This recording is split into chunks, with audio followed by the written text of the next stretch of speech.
नमः शिवाय। हर हर महादेव। प्रिय मित्रों, आप सभी का स्वागत है आपके अपने चैनल शिवराम कथाएं में। फाल्गुन पूर्णिमा की व्रत कथा। प्रिय भक्तों, आप सभी को होलिका दहन और होली के इस महापर्व की हार्दिक शुभकामनाएं। हर साल होलिका दहन फाल्गुन पूर्णिमा के दिन किया जाता है और इसके बाद रंग भरी होली का त्यौहार मनाया जाता है।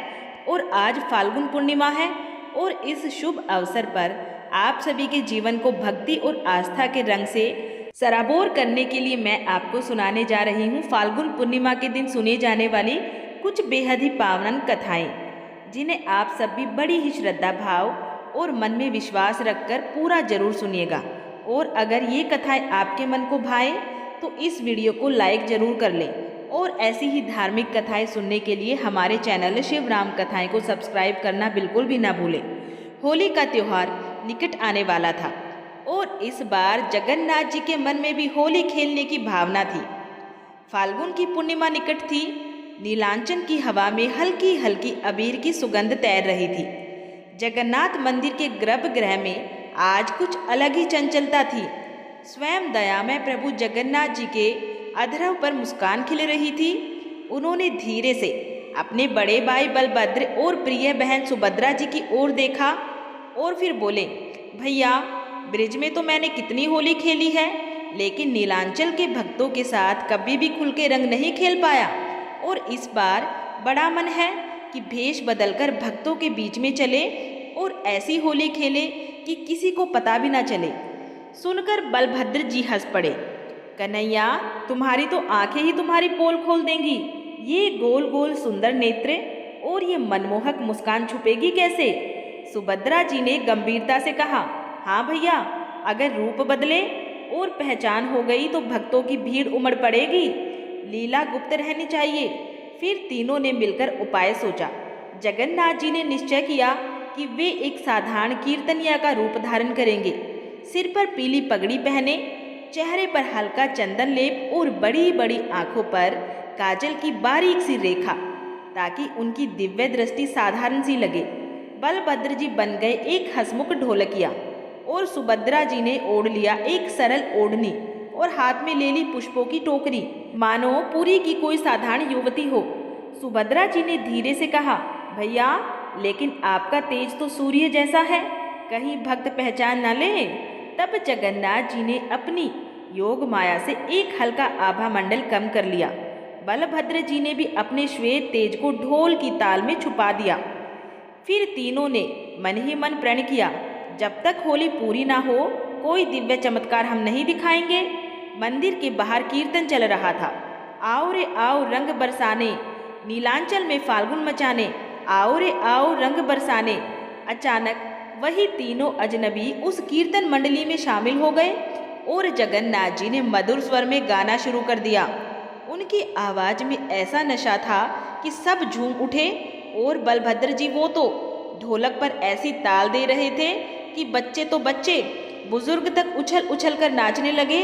और सुभद्रा जी भला कहाँ पीछे रहने वाली थी, वो भी तो मुस्कुराते हुए अपनी फूलों की टोकरी में लाया हुआ अबीर गुलाल छुप छुप कर सभी पर उड़ेल रही थी। बीच बीच में पुष्प बरसाती तो कभी कभी अबीर गुलाल उड़ा देती। उन्हें देखकर एक वृद्ध पंडित जी बोले, अरे भाई, तुम्हारी आंखें तो बड़ी अद्भुत है, कहीं तुम जगन्नाथ जी? तुरंत हंसकर बोले, पंडित जी, होली में तो सबकी आंखें बड़ी हो जाती हैं, रंग जो पड़ जाता है। उनकी बात सुनकर सब हंस पड़े और तीनों ने राहत की सांस ली। पोल पट्टी खुलने से बच गई। आज तो उधर एक बालक ने बलभद्र जी को पकड़ लिया और बोला, भैया, तुम तो इतने छोटे से हो और ढोल ऐसे बजाते हो मानो शेषनाग हो। बलभद्र जी मुस्कुराए और बोले, अरे बेटा, आज तो बस फाल्गुन की ताकत है।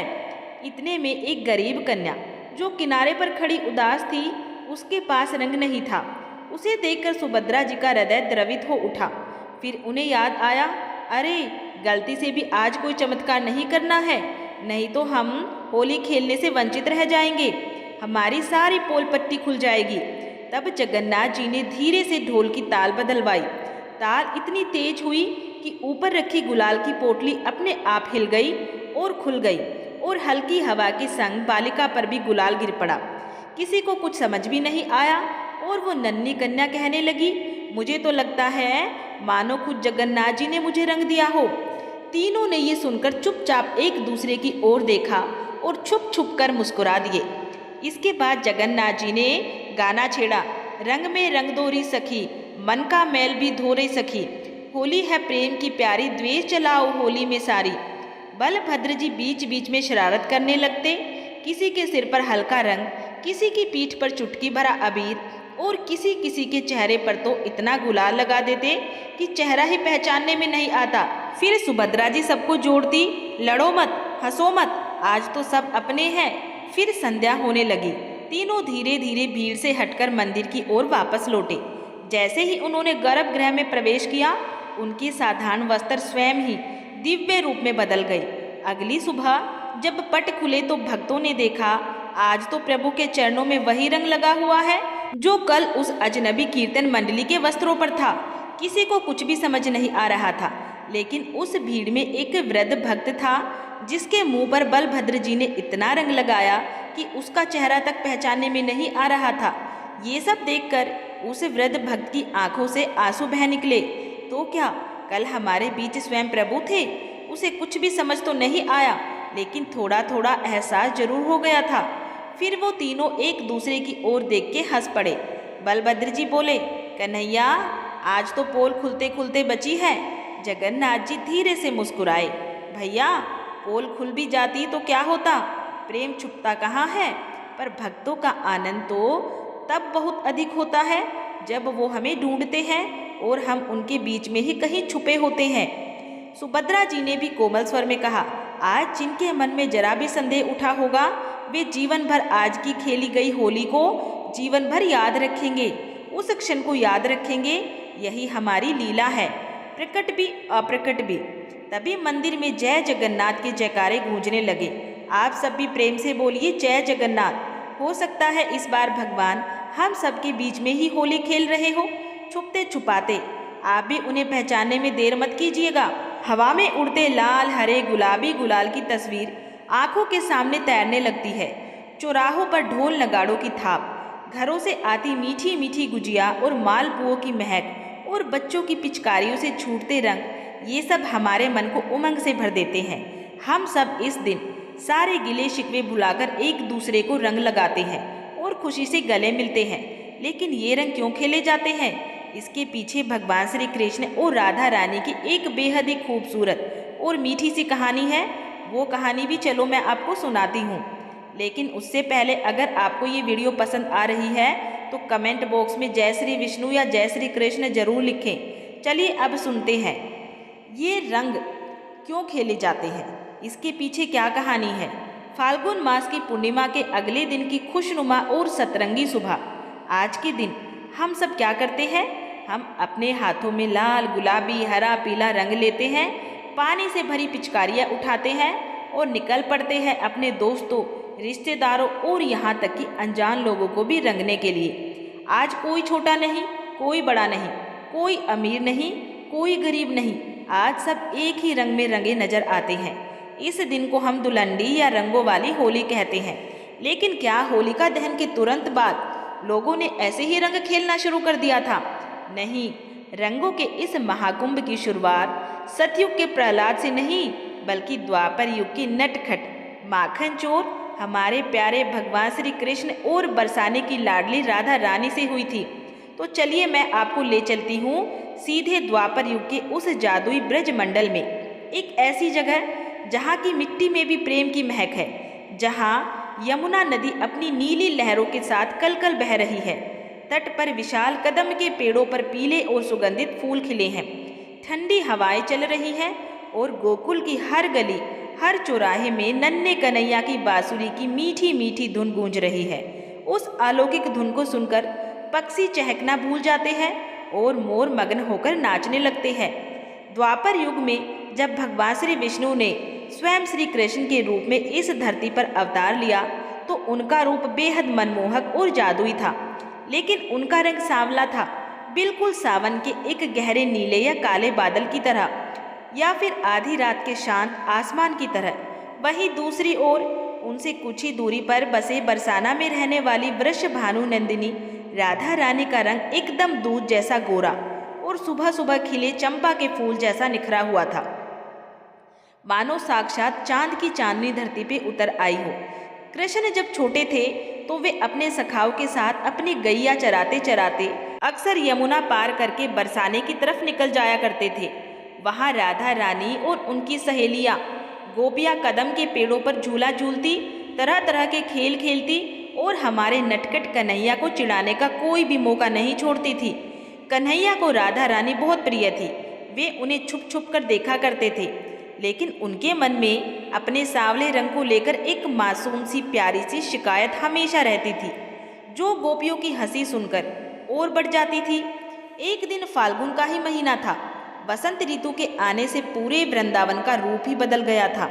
चारों तरफ पलाश और टेसू के लाल और नारंगी फूल ऐसे खिले हुए थे मानो पूरे जंगल में किसी ने आग लगा दी हो।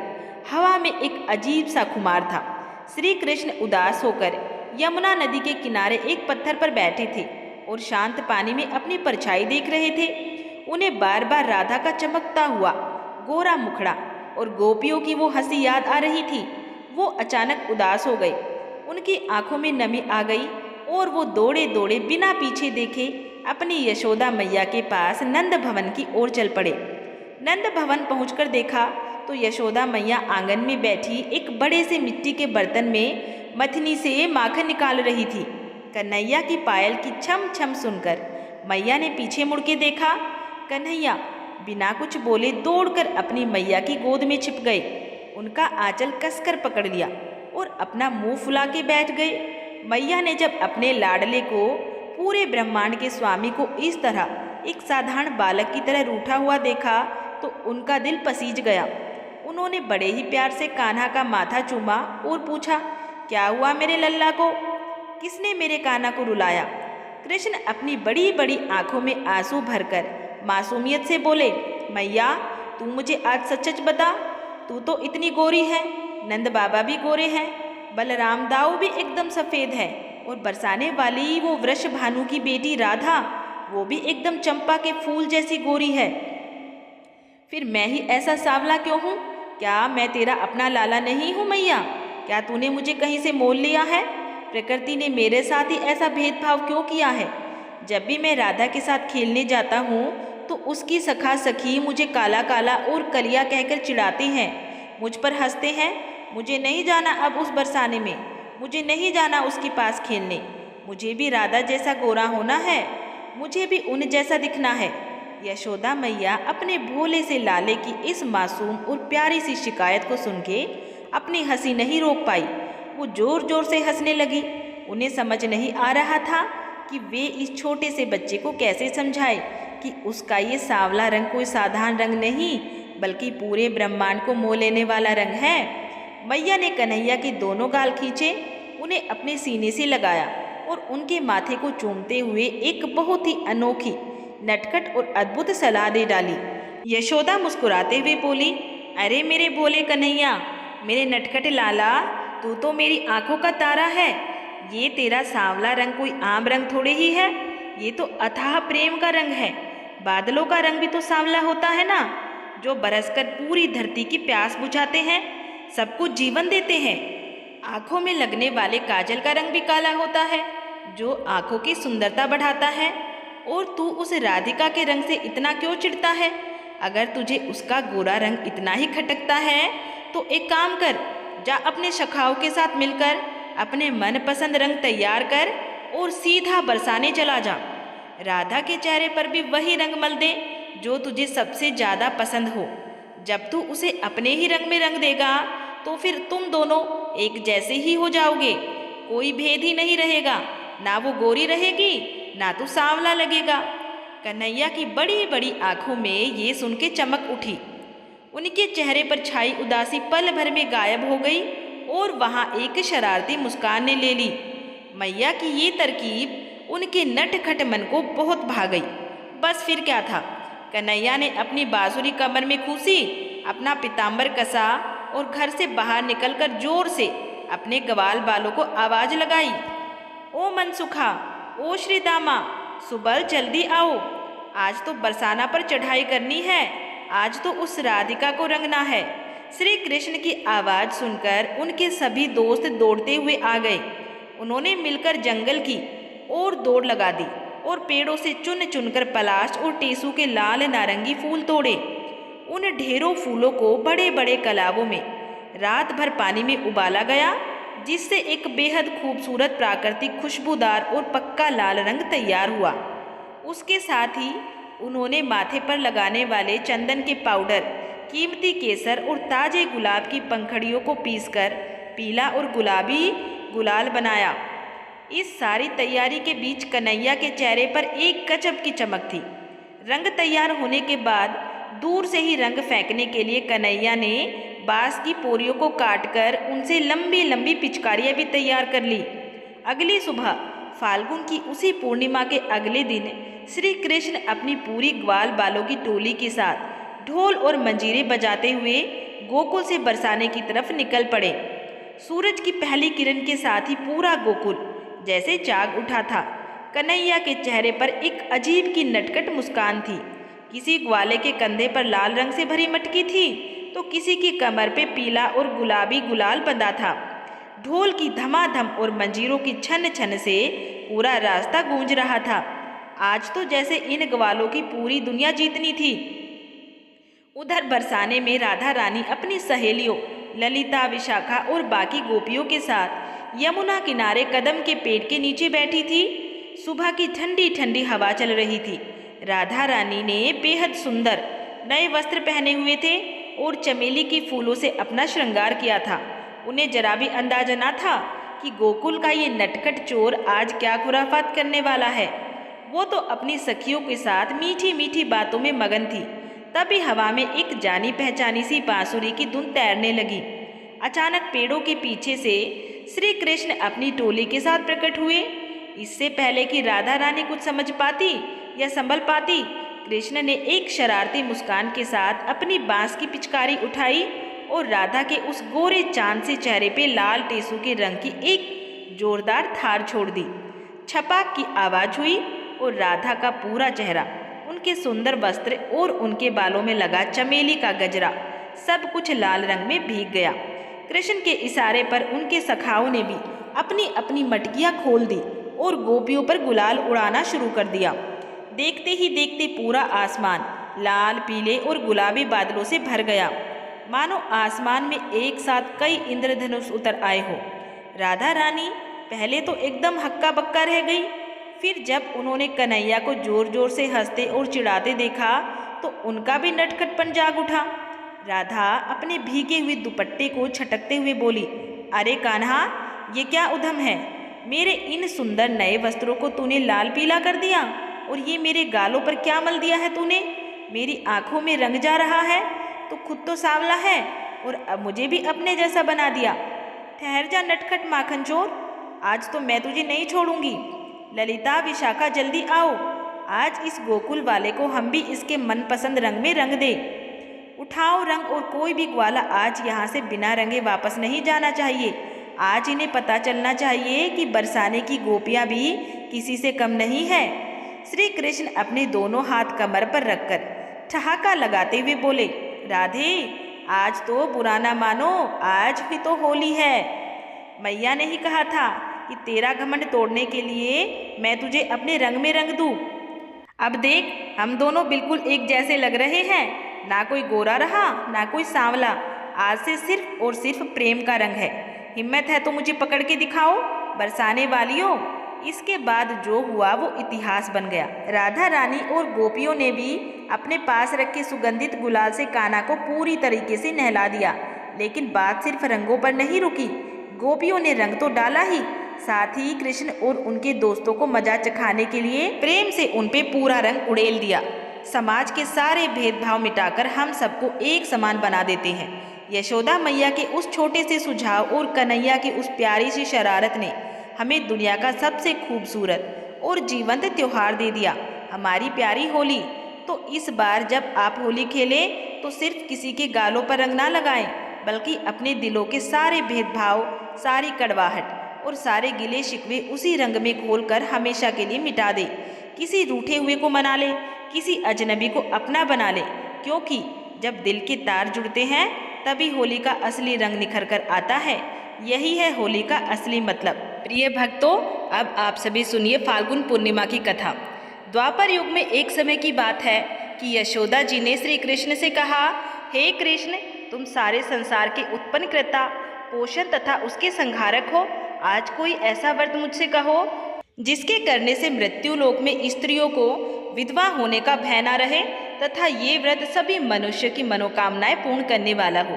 श्री कृष्ण जी कहने लगे, हे माता, तुमने अति सुंदर प्रश्न किया है। मैं तुमसे एक ऐसे ही व्रत को सविस्तार कहता हूँ। सौभाग्य की प्राप्ति के लिए स्त्रियों को 32 पूर्णिमासियों का व्रत करना चाहिए। इस व्रत को करने से स्त्रियों को सौभाग्य संपत्ति मिलती है। ये व्रत अचल सौभाग्य को देने वाला और भगवान शंकर के प्रति मनुष्य मात्र की भक्ति को बढ़ाने वाला है। यशोदा जी कहने लगी, हे कृष्ण, सर्वप्रथम इस व्रत को मृत्यु लोक में किसने किया था, इसके विषय में विस्तार पूर्वक मुझसे कहो।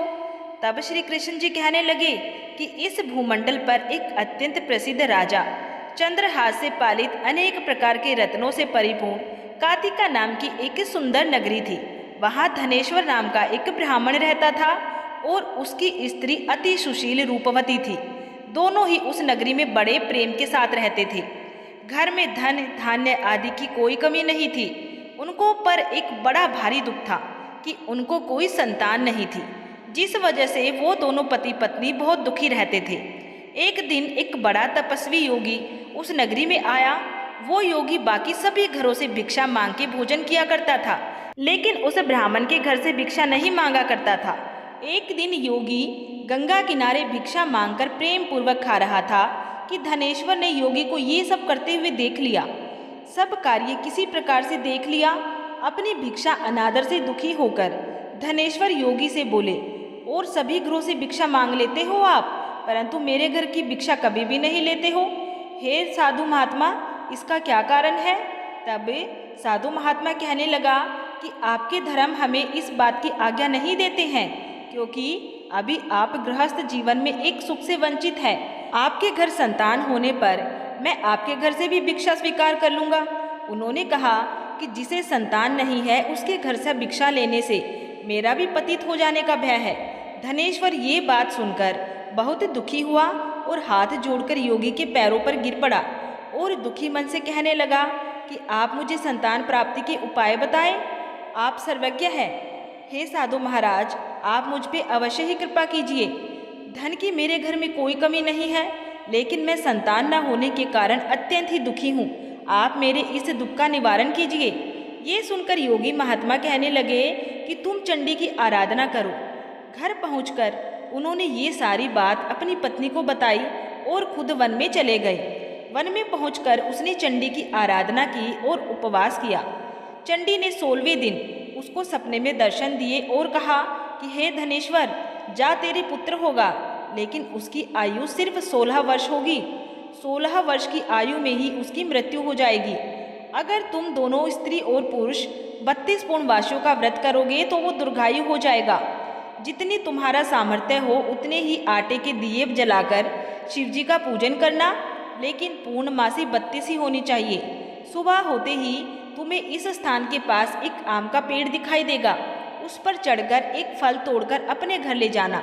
अपनी स्त्री को इस बारे में बताना। सुबह स्नान होने के बाद वो स्वच्छ होकर शंकर जी का ध्यान करके उस फल को खा ले। तब शंकर भगवान की कृपा से उसको गर्भ हो जाएगा। जब ब्राह्मण सुबह उठा तो उसे उस स्थान पर आम का एक पेड़ दिखाई दिया और वो उससे फल तोड़ने के लिए चढ़ने लगा, लेकिन वो पेड़ पर नहीं चढ़ पा रहा था। ये देखकर उसे बड़ी चिंता हुई। उसने भगवान श्री गणेश की उपासना की और कहा कि हे दयानिधे, अपने भक्तों के विघ्नों का नाश करके उनके मंगल कार्य को करने वाले, दुष्ट का नाश करने वाले, रिद्धि सिद्धि को देने वाले, आप मुझे इतना बल दें कि मैं अपनी मनोकामना पूर्ण कर सकूं। इसके बाद वो पेड़ से फल तोड़कर अपनी पत्नी के पास पहुंचता है। उसकी पत्नी ने अपने पति के कहे अनुसार इस फल को खा लिया और वो गर्भवती हो गई। देवी की कृपा से उसे एक बहुत ही सुंदर पुत्र पैदा हुआ। उसका नाम उन्होंने देवीदास रखा। माता पिता के हर्ष और शोक के साथ वो बालक बढ़ने लगा। भगवान की कृपा से बालक बहुत ही सुंदर था, सुशील और पढ़ाई लिखाई में भी बहुत ही निपुण था। दुर्गा जी के कथना अनुसार उसकी माता ने 32 पूर्णमासी का व्रत रखना शुरू कर दिया। जैसे ही 16वां वर्ष लगा, दोनों पति पत्नी बहुत दुखी हुए, कहीं उनके पुत्र की मृत्यु ना हो जाए। उन्होंने सोचा कि अगर उनके सामने ये सब हुआ तो वो देख नहीं पाएंगे, सहन नहीं कर पाएंगे। तभी उन्होंने देवीदास के मामा को बुलाया और 1 वर्ष के लिए देवीदास को काशी जी में पढ़ने के लिए भेज दिया। 1 वर्ष के बाद उसे वापस लेके आ जाना। देवीदास अपने मामा के साथ एक घोड़े पर सवार होकर चल दिया। उसके मामा को भी ये बात पता नहीं थी। दोनों पति पत्नी ने 32 पूर्णवासियों का व्रत पहले ही पूरा कर दिया। दूसरी तरफ मामा और भांजा दोनों रात गुजारने के लिए रास्ते में एक गांव में रुके। उस दिन उस गांव में ब्राह्मण की कन्या का विवाह होने वाला था। जिस धर्मशाला में वर और बारात के बाकी लोग रुके थे, उसी धर्मशाला में देवीदास और उसका मामा भी ठहरे हुए थे। उधर कन्या को तेल आदि चढ़ने के बाद जब लगन का समय आया तो वर को धनुर्पात हो गया। उसकी तबीयत खराब हो गई। वर के पिता ने अपने परिवार वालों से विचार विमर्श करके कहा कि ये देवीदास मेरे पुत्र जैसा ही है, मैं इसके साथ लगन करा दूं और बाद में बाकी के सारे काम मेरे बेटे के साथ पूरे हो जाएंगे। ऐसा कहने के बाद वर के पिता देवीदास को मांगने के लिए उसके मामा के पास गए और उन्हें सारी बात बताई। तब मामा ने कहा कि कन्यादान में जो कुछ भी मिलेगा वो सब हमें दे दिया जाए। तो वर के पिता ने ये बात स्वीकार कर ली। इसके बाद देवीदास का विवाह कन्या के साथ संपन्न हो गया। इसके बाद वो अपनी पत्नी के साथ भोजन न कर सका और मन में विचार करने लगा कि ना जाने ये किसकी पत्नी होगी। ये सोचकर उसकी आंखों में आंसू आ गए। तब वधू ने पूछा कि क्या बात है, आप उदास क्यों हैं? तब उसने सारी बातें पत्नी को बता दी। तब कन्या कहने लगी कि ये ब्रह्म विवाह के विपरीत है। आप ही मेरे पति हैं, मैं आपकी ही पत्नी रहूंगी, किसी अन्य की कभी नहीं। तब देवीदास ने कहा, ऐसा मत करिए, क्योंकि मेरी आयु बहुत कम है, मेरे बाद आपका क्या होगा? लेकिन उसकी पत्नी नहीं मानी और बोली, स्वामी आप भोजन कीजिए। दोनों रात में सोने के लिए चले गए और उसकी पत्नी ने कहा, जो आपकी गति होगी वही मेरी गति होगी। सुबह देवीदास ने पत्नी को 4 नगों से जड़ी हुई एक अंगूठी दी और एक रुमाल दिया और बोला कि हे प्रिय, इसे लो और संकेत समझकर स्थिर चित्त हो जाओ। मेरे मरण और जीवन जानने के लिए एक पुष्प वाटिका बना लो, उसमें सुगंधि वाली एक नव मल्लिका लगा लो। प्रतिदिन उसको सींचा करो और आनंद के साथ खेलो कूदो। जिस समय और जिस दिन मेरा प्राणांत होगा उस दिन ये फूल सूख जाएंगे। जब ये फिर से हरे हो जाए तो जान लेना कि मैं जीवित हूँ। ये समझाकर वो वहाँ से चला गया। इसके बाद जब वर और बाकी बारात मंडप में आए तो कन्या ने उसे देख के कहा कि ये मेरे पति नहीं है, मेरे पति वो है जिनके साथ रात में मेरा विवाह हुआ था। इसके साथ मेरा विवाह नहीं हुआ है। अगर ये वही है तो बताए कि कल रात इसने मुझे क्या दिया था और साथ ही कन्यादान के समय जो आभूषण मिले उन्हें दिखाए। कन्या की ये सारी बातें सुनकर वो कहने लगा कि मैं ये सब नहीं जानता हूँ। इसके बाद सारी बारात भी अपमानित होकर वापस लौट गई। भगवान श्री कृष्ण बोले, हे माता, इस प्रकार देवीदास काशी चला गया। कुछ समय जब समय बीतता गया तो एक सर्प उसको डसने के लिए वहाँ पे आया, लेकिन वो उसको काट नहीं पाया क्योंकि उसकी माता ने पहले से ही 32 पूर्णमासी का व्रत कर लिया था। इसके बाद खुद काल वहाँ पहुँचा भगवान की कृपा से। तभी माता पार्वती और भगवान शिव शंकर वहाँ पे आ गए। देवीदास को मूर्छित दशा में देखकर माता पार्वती ने भगवान शिव जी से प्रार्थना की कि महाराज, इस बालक की माता ने पहले से ही 32 पूर्णिमा के व्रत कर लिए हैं, अब आप इसको प्राण दे। भगवान शिव जी ने माता पार्वती से कहा, हे प्रिय, इसकी आयु इतनी ही है। लेकिन माता पार्वती के जिद करने पर भगवान भोलेनाथ ने उसे प्राणदान दे दिया। उधर उसकी पत्नी उसके काल की प्रतीक्षा कर रही थी। उसकी पत्नी ने जाके देखा कि पुष्प और पत्र दोनों ही नहीं है और उसको बहुत आश्चर्य हुआ। फिर उसने देखा कि पुष्प वाटिका फिर से हरी हो गई है तो वो समझ गई कि उसका पति जिंदा हो गया है। इसके बाद वो भी बहुत प्रसन्न होकर अपने पिता से कहने लगी कि मेरे पति जीवित हैं, उनको ढूंढिए। जब 16वां वर्ष व्यतीत हो गया तब देवीदास भी अपने मामा के साथ काशी जी से वापस चल दिया। इधर उसकी पत्नी के परिवार वाले उन्हें ढूंढने के लिए जा ही रहे थे कि उन्होंने देखा कि देवीदास और उसका मामा वहीं पे आ रहे हैं। उसको देखकर उनके ससुर बहुत प्रसन्न हुए और उसे अपने घर ले आए। वहाँ सारा नगर इकट्ठा हो गया और कन्या ने भी उसे पहचान लिया।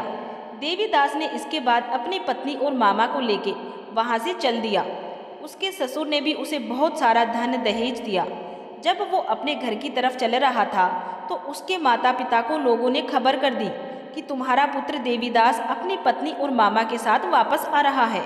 ऐसा समाचार सुनकर पहले तो उन्हें विश्वास नहीं हुआ, लेकिन जब देवीदास आया और उसने अपने माता पिता के पैर छुए तो देवीदास के माता पिता ने उनका माथा चूमा और दोनों को अपने सीने से लगा लिया। दोनों के आने की खुशी में धनेश्वर ने बहुत दान दक्षिणा ब्राह्मणों को दी। श्री कृष्ण जी कहने लगे कि इस तरह से धनेश्वर को 32 पूर्णिमाओं के व्रत के प्रभाव से संतान प्राप्त हुई। जो स्त्रियां इस व्रत को करती है वो जन्म जन्मांतर तक वैधव्य का दुख नहीं भोगती है और सदैव सौभाग्यवती रहती है। ये मेरा वचन है। ये व्रत संतान देने वाला और सभी मनोकामनाओं को पूर्ण करने वाला है। बोलिए श्री हरिनारायण भगवान की जय। प्रिय मित्रों, उम्मीद है कि आप सभी को ये कथाएं पसंद आई होगी। अगर आप सभी को ये वीडियो पसंद आई है तो इस वीडियो को लाइक ज़रूर कर दें और कमेंट बॉक्स में जय श्री हरिनारायण जय श्री कृष्ण जरूर लिख दें और अपने सनातन धर्म से जुड़े व्रत त्योहार पूजा पाठों के बारे में संपूर्ण जानकारियाँ और धार्मिक कथाएं सुनने के लिए हमारे चैनल शिव राम कथाएं को अभी की अभी सब्सक्राइब जरूर कर लें।